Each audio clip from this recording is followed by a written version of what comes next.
Michel Duplessis a-t-il oui ou non tué sa belle-mère en 2008 sur l'île de Ré? En première instance, en 2011, les jurés de la cour d'assises de Saintes ont répondu oui et l'ont condamné à 20 ans de réclusion. Pourtant, depuis le début, l'homme crie son innocence. 7 septembre 2008, le corps de Lucienne Nief, 90 ans, est retrouvé dans son garage. Les experts démontrent qu'elle a été tuée avec un objet piquant et tranchant. Rapidement, les soupçons se portent sur son gendre, Michel Duplessis, 60 ans au moment des faits. Ces deux-là ne s'entendent guère et l'accusé a été vu en sang près du lieu du crime.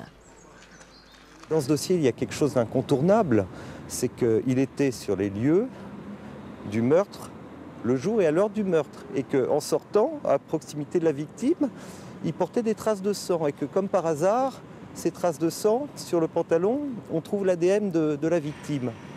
Qu'est-ce que vous en concluez? Les traces de sang, oui, il y a des traces de sang, mais elles ne sont pas situées là où elles devraient être situées si mon client avait commis les faits dont on l'accuse. Lors de son premier procès, Duplessis montre une mémoire très sélective sur son emploi du temps. Il fait preuve d'envolées verbales qui n'ont aucun effet sur les jurés. Ses défenseurs plaident l'acquittement en vain. 5 ans après les faits, Michel Duplessis va devoir une nouvelle fois s'expliquer sur son comportement et sur de nombreux éléments accusateurs. Il encourt la réclusion à perpétuité pour meurtre sur personne vulnérable.